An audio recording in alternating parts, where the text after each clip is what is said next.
then the perfect Jesus was the imperfect one, the doubting Jesus, the unsure and scared Jesus. It's Jesus in the Garden of Gethsemane before his betrayal and crucifixion, Jesus who wonders why the disciples can't just stay awake with him one night. It's Jesus who isn't sure how it's all going to turn out. Jesus on the cross who cries out, God, why have you forsaken me? You can hear the doubt, the betrayal, the imperfection in the story there. And then the disciples themselves, oh my gosh, talk about imperfect. Some of you might know the story of Jesus and the disciples, right? These 12 people that he gathered around him. The entire point of the disciple story is that they get nothing right the whole time. It's written that way, right? It's a learning technique so that you're supposed to kind of learn along with the disciples, but they never get it right. They don't get it right at the beginning, they don't get it right at the end. The entire time Jesus is saying things like, you're missing the point. That's not quite it. And yet, they stay in the story with him. These totally imperfect, clueless disciples.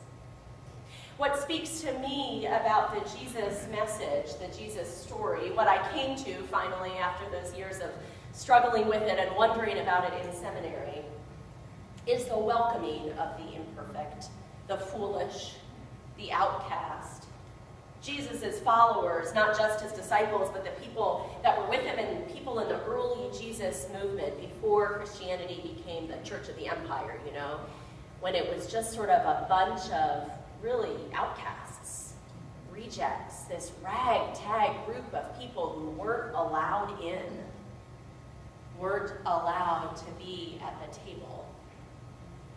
Until, as the story goes, and the story's complicated, many, many years old, but the way the story goes, until they were invited in to this new movement. So that, to me, is the part, I mean, we're done now, by the way. Jesus hasn't come back again, so you can come back, here we go.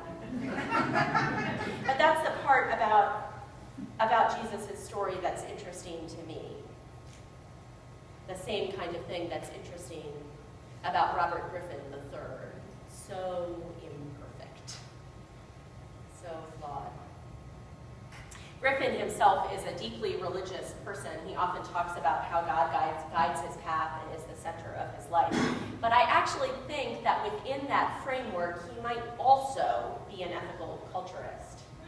Now, hear me out. In January of this year, he was quoted in the Washington Post in response to a question posed by an interviewer about whether it's hard to be so criticized. And here's what Griffin said. Yeah, it's difficult. Some people get real cynical because of the cynical nature of the area. And he meant the Washington area, I'm sorry to say. And I've just tried not to do that and have been blessed by God to not have that mindset. I still try to look at each person when I walk up to them and say, that's a good person. Because if you think people are inherently bad or they're inherently trying to hurt you, it can hurt the way you view the world. We're going to return to that quote a little bit later and see how it might help us with perfection.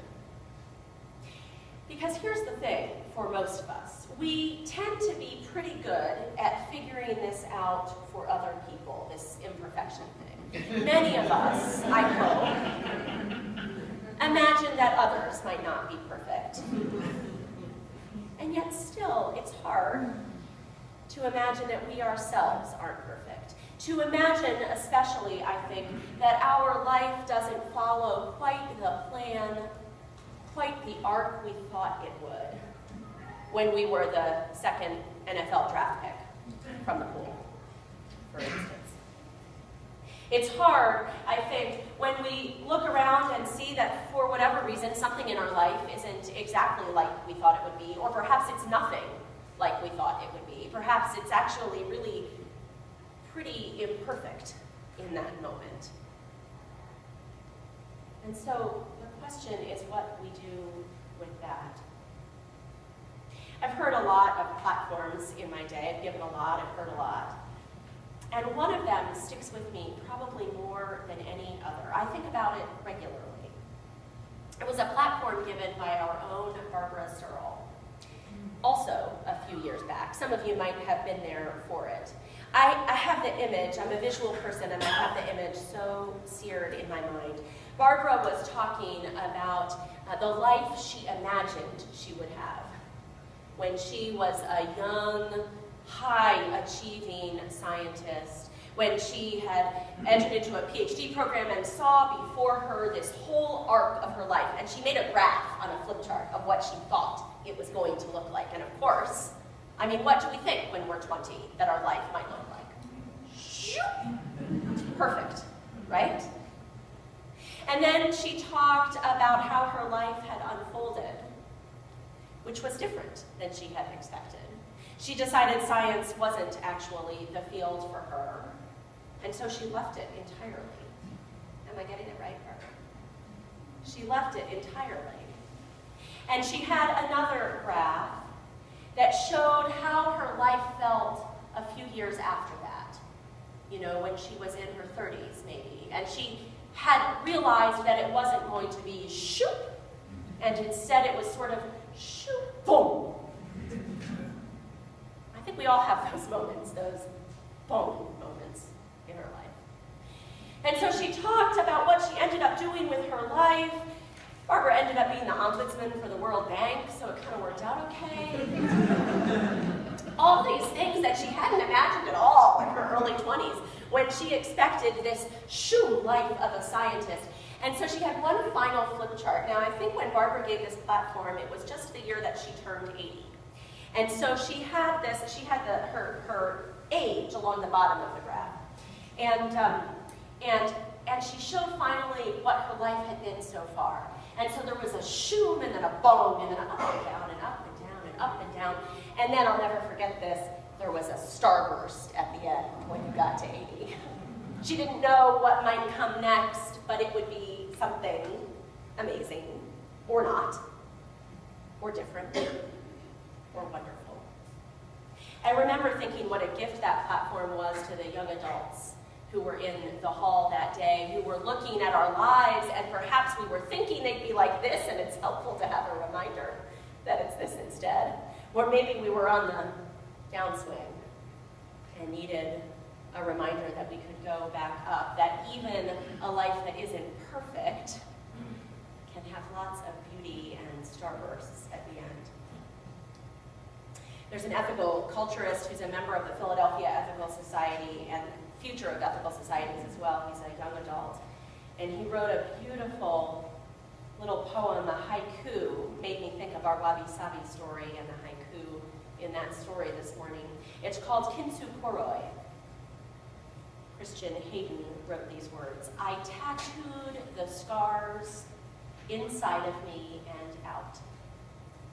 I'm beautiful now. I tattooed the scars inside of me and out. I'm beautiful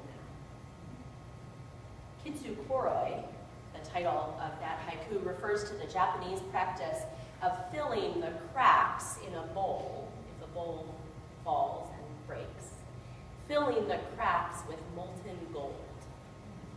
Rather than trying to make the lines invisible, you highlight them so that what you have is a vessel webbed with gold, made more beautiful because of the cracks it holds. Brené Brown, who's the author of The Gifts of Imperfection, Let Go of Who You Think You Are Supposed to Be and Embrace Who You Are. I always like book titles that tell you basically the synopsis of the book in the title. Brené Brown talks about imperfection and vulnerability, about our ability to show those parts of ourselves being integral to our potential to connect with other people.